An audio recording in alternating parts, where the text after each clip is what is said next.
and right side up. Yeah.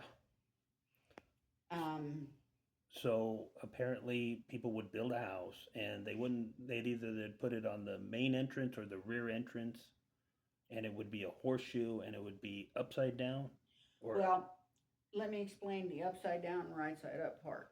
Um, and it's not necessarily that they built a house. It is if you have moved into a new home for you, not necessarily a brand new home, but a home that you have moved into and it's now your new home. Um, Tradition was that your friends and family would come to visit and they would always bring gifts for you. They would bring food and drink and um, presents, like a tablecloth, yeah, just we would call that today a everything that you can home use. warming or something. Yeah, it'd be like a housewarming. Okay. But when back in those days, when you brought somebody a gift, it was something that they could use. It wasn't something that was, like a 12 slice toaster. Not that they had them back in then, but I'm just using that as an example. When would you ever make 12 slices of toast at one time? Unless you had 16 kids. But it was always something that the person could use. And kerosene lamp, for instance, because we always used kerosene lanterns back in those days. There was no flashlights. Didn't have flashlights. And also, like a cord of wood for the wood burning stove, for the kitchen wood burning stove in the kitchen. Things that they may not have been able to bring themselves or hadn't had time yet to go out and chop wood and gather it and and store it and whatnot. So people would bring practical stuff for you to use. And one of the things that, whether it be the homeowner that had the horseshoe, or whether it would be that one of the invited guests or uninvited guests, because everybody would just come and gather, you didn't have to have a formal invitation. The word would just pass around that so and so moved in, they're pretty much settled in, everybody's going to gather on Saturday night, bring some food and bring the kids and let's all gather up there and have a good time. Somebody would have the horseshoe,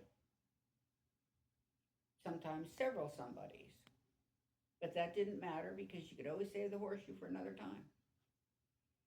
And it was usually the main entrance going into the house. And so most times when you see horseshoes hanging on a wall or hanging on a doorpost, go into a barn and they're tacked up, on a barn post or something, they're always with the open end down. Okay? And that allows whatever you fill it with, and this isn't material things you're filling it with. This is things from the heart that you're filling it with. Intentions, Your intentions, your well wishes, your hopes, aspirations, yeah, prayers. like when you go winching and you tell somebody winching glückselige nice or long life and feel guilt, say I wish you a happy new year, a long life and or a healthy life and prosperity. Basically, that's what I just said. And so, what you would do in our tradition is you would take the horseshoe and you would hang it over the most used door. And in most homes, especially farm homes, it would be the back door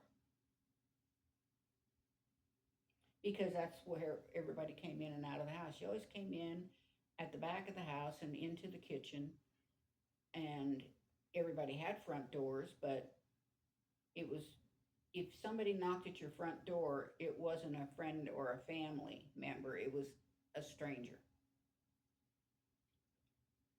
And that doesn't mean that was in a bad way either. So, anyway, they would hang them above the door itself, and they would hang them with the open part up so that when you came into the house and everybody would be there for the housewarming, so to speak, And they would put it up, and you would just go around the room, and everybody would say, I wish you good luck. I wish you prosperity. I wish you good crops. I wish that grandma would get better quicker, things like this. Just go around the room, and all these good thoughts and good feelings that you want to pass on to these people in this new home for them would fill that horseshoe, and it would stay there. And you would, as events happened then, you did have a good crop that came from the horseshoe. So it came out of the horseshoe and it did its job. You had the good crop. When people would come and visit you and they'd come into your house, a lot of times they would either make the sign of the cross or they would do the sign of the cross and kiss their thumb. And as they walk into your home, say, I wish you well, or I wish you health. Again, I wish you good crops. So no matter how many times you had a good crop, if only one person said it, that one was gone. Somebody else has to say it again to fill it in for the next crop to come along. So you kind of get that idea. So this was an ongoing type of... It was kind of an ongoing type of thing. It wasn't like you had huge gatherings. You would have like reunions and stuff like that and have big gatherings, but not necessarily every year or every few months or whatnot. But you would have company. And it was just typical of company to come into the door as you answer the door, and they come in and they shake your hand or give you a hug, and for them to say, so good to see you. I'm so glad you came to visit. And the participating person that's coming in says, we're so glad to be here. We wish you well. Or we came to visit with grandma. We heard she's getting better. We wish her even more health so that she can, come out of this and be back to 100% again. And just different things like that. So no matter how many times the wish has been used, somebody's always replacing it. So this dovetails into this New Year thing where you went around collecting the... Getting nickels. Yeah. Yes, we have. It's called winching. And basically that means wishing. And it's not just a German tradition. There are other ethnic groups that do things that are similar to that. I mean, just anybody and everybody can go to a New Year's Eve dance and wish everybody a Happy New Year, at the end of the night. Not necessarily that they say that they wish you prosperity and good health and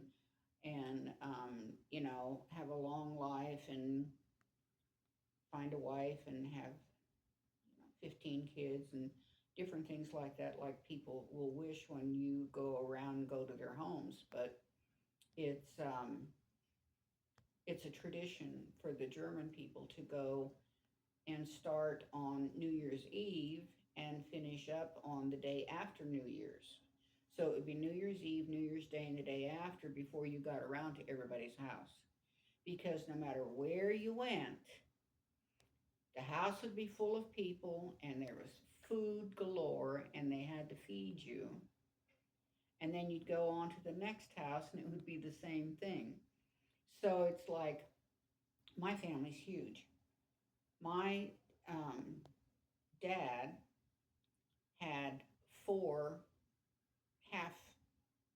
two half brothers, two half sisters, and then there were 5 biological kids after my grandpa and grandma got married.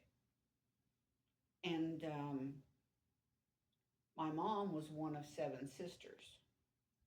And so they all had kids and grandkids and cousins and nieces and nephews and on and on and on. And my mom's one sister had 12 children. And if my mom if all of her children had survived, she wouldn't have had miscarriages. There probably would have been 10 of us in our family. There were 5, but she had 5 miscarriages. So there's a lot of people. And you're collecting nickels all the way around. And the kids So, were in the habit of doing this, or were encouraged to do this, or well, it was a respectful thing to do. Okay, when you got old enough to talk, and I mean, we grew up speaking fluent German. We didn't start using English till we went to school. Now, mom and dad working outside of the home. Dad was in law enforcement for a long time, and my mom was a waitress. I mean, they learned English when they were in high school, but still at home, my grandma could speak very fluent English. She just preferred to speak in German. so you remember doing this as a child. Yes, definitely. And we would start out at the top of the hierarchy. So we had to go to both sides, mom and dad's side. And we would start with my grandma and grandpa on my dad's side because we lived in their basement. They had an apartment in their basement. And that's where we lived in the wintertime because we stayed out on the farm with them in the summertime and lived with him in the wintertime in Hayes. And my dad helped his dad, who had a couple of strokes and wasn't capable of doing a lot of things anymore. So What year was this? I was born in 48 and he died in 52. So But we continued on with the tradition of living there, and grandma lived upstairs with my dad's two youngest sisters who were still in school. And we would move back and forth to the farm in the summertime and stay in town in the wintertime because of getting snowed in. I mean, we did spend several winters out there, and I went to school in Shenzhen at the four-room schoolhouse. But when my dad started remodeling the farmhouse and putting in running water and electricity and a better heating system and stuff like that, so we could stay out there during the wintertime and be a lot safer and a lot warmer. Um, then, it just, so part of the time I went to school in Hayes, part of the time I went to school in Shenzhen. But you would start at the top, and we would visit my mom's family who lived here in town. Then we would go out to Shenzhen and we would visit Grandpa who lived in Shenzhen, and probably run into some of the same people that were at one of the other sisters' house. And we would go around Shenzhen and visit the relatives that lived there, the cousins and stuff. And then from that point, we would branch out. And that's why it always took us that long, because my mom had a sister who lived in Great Bend and another one who lived in Beaver, Sault-Ste. That's up north and east of Hutchinson. So collecting nickels all the way you go. collecting nickels everywhere you went. And what was the German phraseology that you would say when you would knock on the back door, and they would say, and then you would start in on what you would. With the winching, you mean? Yeah. Well, the actual winching poem, I guess I want to call it, traditionally, it's really long. Do you remember it? And it was amazing as little kids, 3 and 4 years old, how we would all stand there and they would say, okay, it's time for you to winch. And we'd all say it together. All of the little kids would say it together, the ones that were there at the time. Like Aunt Bernice would get there with her 12 kids and she would tell Grandpa, Viola and Ernie are on their way. They just left Cora's house. They'll be here in just a few minutes. And I ran into so-and-so at such and such, and they're going to be here too. So let's wait a little bit until they all get here and the kids can all say it at the same time. Otherwise, you'd sit there and listen all day long to all these little kids saying it over and over and over again. I'm curious about what was said. Do you remember it? I can only give you I did a Reader's Digest condensed version of it, and my dad cracked up laughing because we got ready. I was a teenager at the time this happened, and we got ready to go winching, and I didn't want to go. I wanted to spend time with my friends, And Mom and Dad says, no, we do this every year. It's a holiday. It's a family holiday. We're going to go see, you don't know how much longer your grandmother is going to be alive or how much longer your grandpa is going to be alive. And I always throw the guilt trip on us, So, all right, I'll go. But I'm not going to stand there with all these little kids and say the winching. And mom would say, but you need to. And I said, no, I just need to say, I wish you a Happy New Year. And so we got in the car, and I got to thinking about it because mom was prompting my little sister, who's I'm 13 and a half years older than she is. And so she was prompting my little sister on what she had to say and how she'd been doing it for weeks, trying to teach this child this big, long saying in German. And I was like, it just got to be annoying. And I'd say, you know what? I said, I just thought of something. And Dad says, oh, Lord, here we go. Now what? And I said, well, I've got a Reader's Digest condensed version. He said, a condensed version of what? And I said, the winching. And he said, oh, I got to hear this one. And so I said, Ich wünsche ein glückliches neues Jahr, lang Leib und viel Geld. And basically that is, I wish you a Happy New Year, a long life, and a lot of money. But that's translating it literally, word for word. If you don't translate literally, it means a long life, a healthy life, and prosperity. And Dad started laughing, and Mom says, will you quit encouraging her? And he said, well, I thought it was pretty ingenious. He said, I think I like that one better than having to stand there and say the big long one every year. And then they would sing all their songs in German. I could sing, used to be able to sing, You Picked a Fine Time to Leave Me, Lucille, in German. You want to sing it? I can't sing very well anymore, but I'll just do the chorus for you. Musste jetzt gerade gehen, Lucille. Unsere Kinder sind krank und sie schulden so viel. Du hast gesprochen, du bist die Frau, die das Leben mit mir deinen will. Musste jetzt gerade gehen, Lucille. Pretty good. Pretty good. So there was a lot of songs that came out in English, and my dad, my mom, all of us were more into the country western type stuff than we were, and ballads and things like that than we were in the other genres. And so when I started singing it, I'd say, I'm trying to get something to rhyme. And Dad says, what part are you trying to get to rhyme? And we'd be out working in the barn or, whatever. And I'd start up, and it's like, you picked a fine time to leave me, Lucille. And then I'd sang, Unsere Kinder sind krank. Our children are sick. And so Schuld in the field means we have the fields need to be harvested. So the fields are ready. The crops are in the field, basically. That's what that comes to. Du hast gesprochen. You were committed to me. Du bist die Frau, die ein Leben mit mir deinen will. You became my wife and agreed to work with me side by side. That was what your will was. And then you go back to, you picked a fine time to leave me, Lucille, again. So basically, it kind of sort of follows the English melody, or it follows the melody, but the English verse, you try to get as close to it as you can and still make it rhyme. So, yeah, it was kind of funny by the time we got done with it. We came into the house singing it one night, and my grandma said, now, where did you pick that one up?